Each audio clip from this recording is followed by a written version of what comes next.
even before what happened to Jonathan Majors, we had already started to realize that Kang wasn't Thanos.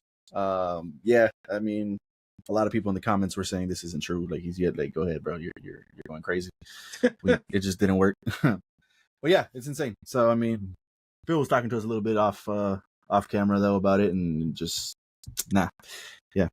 Well, the two for me, right, the two biggest things I have a problem with the whole Kane situation is one, he should never ever should have been the main saga villain. If your plan was to do a multiverse saga with Secret Wars, it should have been Doctor Doom. Off rip. But my other thing is, if you're gonna do Kane, right? My issue is he barely showed up in any projects. Like Ant-Man 3 was the first project, and that was the third to that 2023. Yeah. I guess you can argue with Thanos because Thanos didn't come into the first Avengers film in the post-credit scene. Yep. But that was 4 years, and we didn't even know what the plan was. But you should have had Kane in other projects, like Multiverse of Madness. You should have had him for sure. Maybe Love and Thunder. Maybe I don't know if you could done that. Definitely more in Loki. We should have got more Jonathan Majors in Loki outside of the He Who Remains and the Victor Timely. We should have got more variants for sure. And I think Loki should have been a movie. I was arguing this. So like the original thought process behind Kevin Feige, I remember him saying this, is the problem was that TV shows should not be like required to watch the movies. But you kind of had to watch WandaVision and Loki to understand what's going on with the whole plot. And I'm not saying Loki's a bad show. It's a great show, but majority of people are not watching that. Only like the true hardcore fans are. So, I think Loki should have been a 2 to 3 hour film or like done 2 movies of them. And you could have introduced the whole multiverse, all these variants. Like you could have introduced Ghost Rider, Surfer, maybe glimpses or cameos of Fantastic Four. They could have done that. That's what I think they should have done if Kane was the main villain. If that was the case, at least give him a shot. I feel like he never really got a full on shot. And then unfortunately, all this legal trouble that happened, I'm not going to get into that. I have no idea. But those are my two outlooks. It should have been Doom off rip, but if you wanted Kane, you have to elevate him. Because in general, in the comic book fans, I think a lot of comic book fans agree with me. Kane is not that popular. Like he's a cool villain. I like him, but to me, he's not a Thanos, a Galactus, Doom, Null. I don't know if I would even put him on Mephisto's level because I think Mephisto's like pretty more like not stronger per se, but I think as well known, I think Mephisto is more popular. Other characters you can argue is probably Mr. Sinister or like Magneto before he became like an anti-hero or like / not villain anymore. But yeah. Yeah.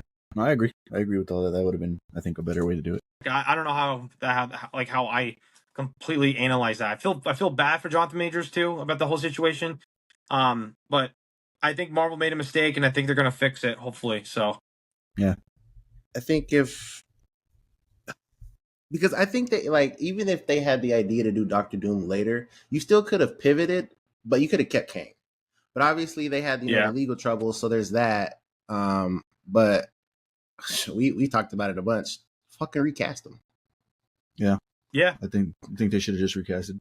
Somebody had mentioned that like they could have maybe done this little storyline, and by the end it's Doom that defeats him instead of the Avengers or something. I think that would have been kind of cool, to kind of just finish that storyline out. But yeah, it is what it is. So unfortunate. More Kevin Feige stuff. He blames Thunderbolts' failure on its characters mostly coming from Disney Plus TV shows, much like Phil was just saying. I mean, you shouldn't have to watch the shows to kind of watch, the main continuity movies and things like that. And apparently Kevin Feige blames that on that. So some insight on there. I mean, Thunderbolts was great. I think a lot of people who watched it liked it. I don't think it was a bad film. It just the IP is not strong enough. Like, who's the most famous character in that team? It's Bucky. Yeah. Is Bucky a draw? Yeah. I don't think Bucky's not really a draw. I think. But all the actors and actresses, they're big names. Florence Pugh's a big name. Red Guardian, I forgot his name, like real name, I forgot. Sebastian Stan is a household name. Mm-hmm. Lewis Pullman was from Top Gun, right? So he was in Top Gun. Yeah. So like I'm saying, like these they have big names in the acting industry or Hollywood, but the characters aren't popular. They're just not. For the casual audience, the biggest character is Bucky, but I don't think someone's gonna go out their way to go watch a Bucky movie. That's what I think, but In Top Gun, J Mac, he wears the glasses. I think is his character Bob? Bro, his name is Bob in Top Gun. Yes, yeah, his name is. It's Bob. Yeah. It's funny. Okay. It's so funny, dude. Like I don't know how that's even possible. It's just oh my god, he's destined to play Sentry. I'll just say that. Sticking with Kevin Feige, he also has named the director here, Drake Schreier, which is the director for Thunderbolts, is officially signed on to direct X-Men. Quoted as saying, "It's all starting now. The script's underway." So there you go. We got our director. Yeah. I fucking love it. That's I love it too. My thing about that. So suppose you guys saw the whole Secret Wars thing, right? How they're gonna recast. They kind of have to do it now, like the X-Men stuff, like start getting their actors and actresses and start like writing a script because Secret Wars comes out in 2028? Is it 28? 26, 27? 27. 27. I think it's 27. Okay, so that's even quicker. So yeah, so like in 3 years we're gonna need X-Men. So yeah. Makes sense. I think Jake Schreier is a good director. I like the Thunderbolts. I loved it. So Kevin Feige admits that post Endgame, it was quantity over quality at Marvel Studios. Quoted as saying, "We've had well over 100 hours of stories in half the time. That's too much. I think it led people to say it used to be fun, but now I have to know everything about all of these." So yeah, too much of a chore for people is what he thinks. It's crazy as shit to hear him say it though. You know, we watch fucking John Camp, and he talks about all the time. Bob Chapek took over for Bob Iger, and they had this fucking mandate of we're gonna do this, and this. Mm-hmm. And obviously, at that point, it's quantity over quality. And now that Bob Iger's back, the first movie that in his era was Thunderbolts, and Thunderbolts, at least I'll speak for me, was a W quality wise. It felt like a good, you know, starting off point to get some good movies for Marvel. So it's just crazy to hear him say it. I didn't think he would ever like admit that, but well, the problem is, at least for me as a comic book fan, there's a lot of characters on Marvel, so like there's an issue right there. Because prior to the multiverse saga and before the Fox acquisition and stuff like that, Marvel or Disney was limited to certain characters, right? Mm-hmm. And now, dude, like, bro, there's so many. I can name off characters they haven't even scratched the surface on. Oh, for sure, yeah. I don't know. I don't know how I feel about that because for me, I want quantity too, but they probably can't do that. Because I want to see Black Knight, I want to see Nova, I want to see Quasar, Gladiator, the Shi'ar, more Adam Warlock. There's just so many characters that I like personally that like they haven't done yet, like Hercules. Like Hercules is untapped potential. The whole Greek mythology is. Yeah. So I don't know. I don't know how I feel about that. Like I'm glad they noticed that the movies are not as subjectively great as they once were. I still think there's some good movies there. The problem I have is that like, oh, Marvel's in shambles and stuff like that. I'm like, dude, Marvel still makes money, dude. It's just it's not how much it was before the multiverse saga and there was no direction. But I don't know.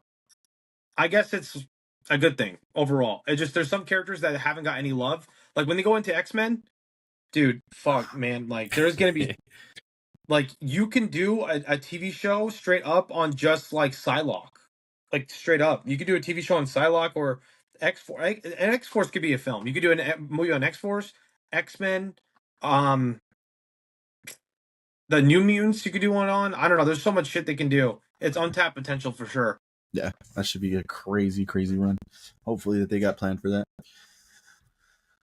Sticking with Kevin Feige, Avengers Secret Wars is planned to reset singular timelines and reboot the MCU. The current MCU plan is 7 years long. I think it goes to 2032, so we at least have some timeline going on.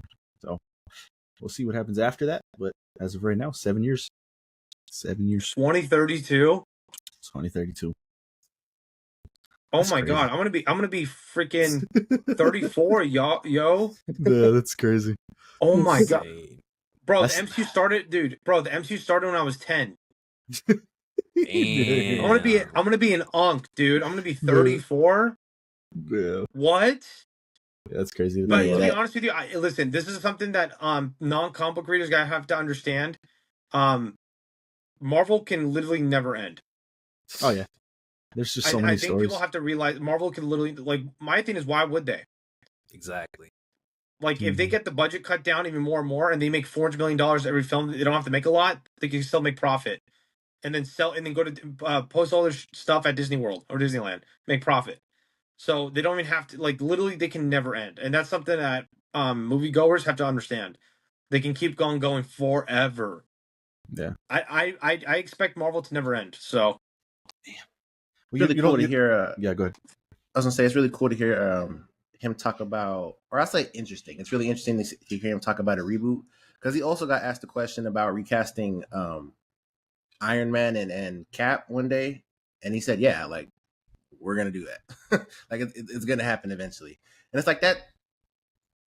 Like, no duh. You know what I'm saying? Like, people get attached to these fucking characters. People love Robert Downey Jr. Shit, we love Robert Downey Jr. But I saw somebody make a comparison. They were like, I'm blanking on the actor's name, but there was a James, and I think he even said it. There was a James Bond actor back in the day that everybody loved, and everybody was like, nobody else can ever play James Bond. Then people came out and played James Bond, and it was fucking great. Like, people have to get rid of this detachment to fucking actors and be like, we don't want nobody. Like, you have to see it. Because somebody else can play Tony Stark just as good as him. That's the fucking truth. Imagine that there's a world with no Iron Man or Captain America in the Marvel Universe, or a Black Panther. Yeah, that's crazy. Yeah, like, that's crazy. That'd be kind of like not smart to do. Like, you kind of have to do that. Because, like, as long as this universe is gonna live, you have to keep characters around, and the actors are gonna age. You know, so you can't just keep them forever. You got to get new actors. Well, my issue is now, I'm looking at the actors who are older. Pedro Pascal's 50, if I'm not mistaken. Whew. Yeah, somewhere like that. Yeah. Vanessa Kirby's in her late 30s. Anthony Mackie's 46. Damn. So are they going to recast these guys too? Probably. Because probably after Secret Wars. Yeah. Like, listen, Fantastic Four, they're gonna, after Secret Wars, Fantastic Four is gonna be pushed with the X-Men. Those are gonna be the two teams probably, and then they'll do like their supernatural side on the side and cosmic side on the side. Avengers are gonna probably be on the back burner, right? Yeah, the Young Avengers. I mean, I don't think that's gonna sell well. Yeah. Not saying they're bad. It's just I don't think the general audience is gonna like that or care for it. If they mixed up well with the, like, let's say it was Young Avengers versus Avengers, something like that, I think so. I would pay for myself and my family to go see that. It was Young Avengers versus Avengers. Like, I'm gonna go support Marvel or DC with movies, but I don't think the Young Avengers are going to be good for the general audience. I don't think people will care. I could be wrong.